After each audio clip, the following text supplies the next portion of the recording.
Гласот на Америка на македонски. Преку една деценија вашиот прозорец кон САД. А сега, директно од студиото во Вашингтон. Добро вечер. Ова е ТВ журналот Newsflash на Гласот на Америка на македонски. Со вас во оваа емисија ќе биде Јане Бојаджиевски. Веќе 14 дена траат демонстрациите на главниот плоштад во Каиро. Египет нема да се врати на она што беше пред продемократските протести, наведува американскиот претседател во интервју. На почеток, вестите. Илјадници опозициони активисти повторно преноќија на отворено и продолжија со протестите во релаксирана атмосфера, велејќи дека нема да заминат се додека Мубарак не замина од власта која држи во раце во последниве 30 години. А американскиот претседател Барак Обама верува дека Египет нема да се врати на она што беше пред продемократските протести. Во интервју во неделата за ТВ Fox, Обама рече дека е убеден од миролюбивата политичка транзиција во Египет ќе донесе репрезентативна влада која може да биде партнер на САД.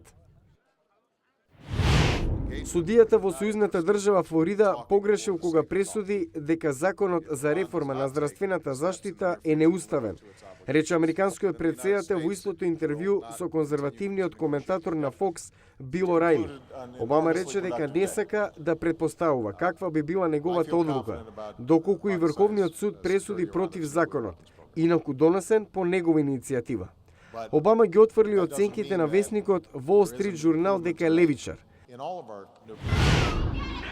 Некои гледаат фудбал и за реклами. 45-тото поред финале на американскиот фудбал Супербол заврши со победа на Green Bay Packers над Питсбург Стилерс со 31-25, но настанот на телевизија го следеа 100 милиони гледачи и поради специјално направените реклами за овој спектакл. Огласувачите за 30 секунди реклама платија по $3 милиони. За време на одржувањето на американскиот Супербол, вообичаено малку луѓе одат во кино. Деби имаше трилерот Цимер, инкасирајќи $15,5 милиони, доволно за првото место. Авантуристичкиот филм во тродимензионална технологија Санктум заработи $9 милиони. Вчера се навршија 100 години од раѓањето на големиот комуникатор, како што американците љубат да го нарекуваат 40-тиот претседател Роналд Реган. Калифорнија, каде Реган ја започна политичката кариера, го почести некогашниот филмски актер, кој стави крај на напнатоста со Советскиот сојуз. Во председателската библиотека Реган во Симивеле, Калифорнија, стручњаци, но и обични американци разменија впечатоци за неговото наследство. President Reagan was the president that I first remember. Првиот претседател што го помнам како дете. Со него во Белата куќа секогаш се чувствував безбедно. As far as I'm concerned, he was Најдобар претседател што сме го имале. Господине Горбачев, слушете го овој див. Реган имаше клучна улога во однос на Советскиот сојуз, вели председателскиот биограф Ричард Ривс. Тој донесе поконфронтирачка политика кон комунизмот и успеа колку што можеби не ни сонуваше. Но Реган доживеа и контроверза со аферата со тајната продажба на оружје на Иран и покрај ембаргото. Историчарот Майкл Дженовис вели, сите председатели имаат мешан учинок. And all presidents have mixed legacies, some good, some bad. Реган помогна во крајот на Советскиот сојуз, ја врати економијата на колосек, но беше председател кој донесе голем долг. Кога стана председател, Соединетите американски држави беа најголемиот кредитор, кога замина најголемиот должник, нешто од што се уште не сме се опоравиле. Реган имаше цврсти убедувања и се водеше од принципи, смета професорот Роберт Роланд. But then also pragmatism. He was willing to compromise. Но и прагматичен, подготвен за компромис да соработува со другата страна.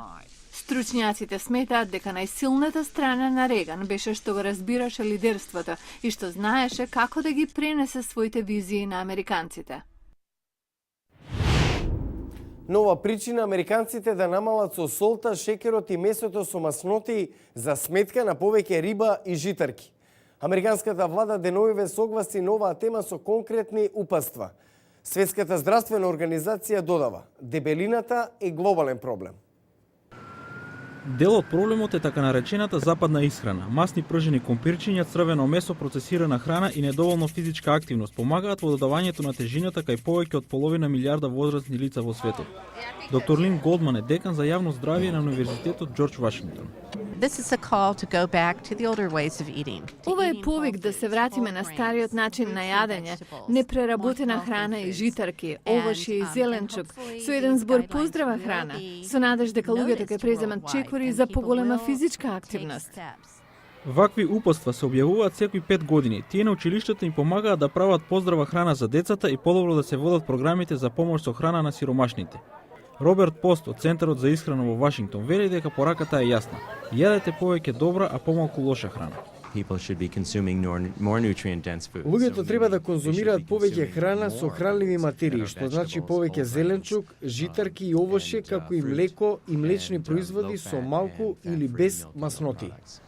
Колкав е проблемот се гледа од податоците на Светската здравствена организација. До 2015-та повеќе од 2 милиарди луѓе ќе бидат со прекомерна тежина и 700 милиони од нив ќе се сметаат за гојаст. Светската здравствена организација исто така вели дека 20 милиони деца на возраст од 5 години веќе се дебели. Здравствените стандарди велат дека за прекомерната тежина се смета телесна маса од над 25, а гојазност е повеќе од 30. Тежината носи ризици за кардиоваскуларни болести, диабетис, артритис и некои видови рак. Оние со хроничен проблем на хипертензија се советуваат да го намалат внесувањето на сол на 1500 мг на ден.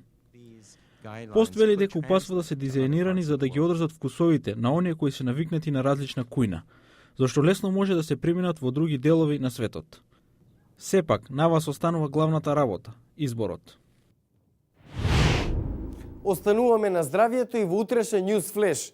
СЗО наведува дека луѓето со висок холестерол не добиваат адекватен третман. Гледајте во утрешната емисија. Утре во Newsflash. Холестеролот убиец од заседа. 17 милиони жртви годишно, а 80% од нив во земјите во развој. Гледајте утре во Newsflash. Го гледавте Newsflash на гласот на Америка на македонски. Јас сум Јане Бојаджиевски од студиото во Вашингтон.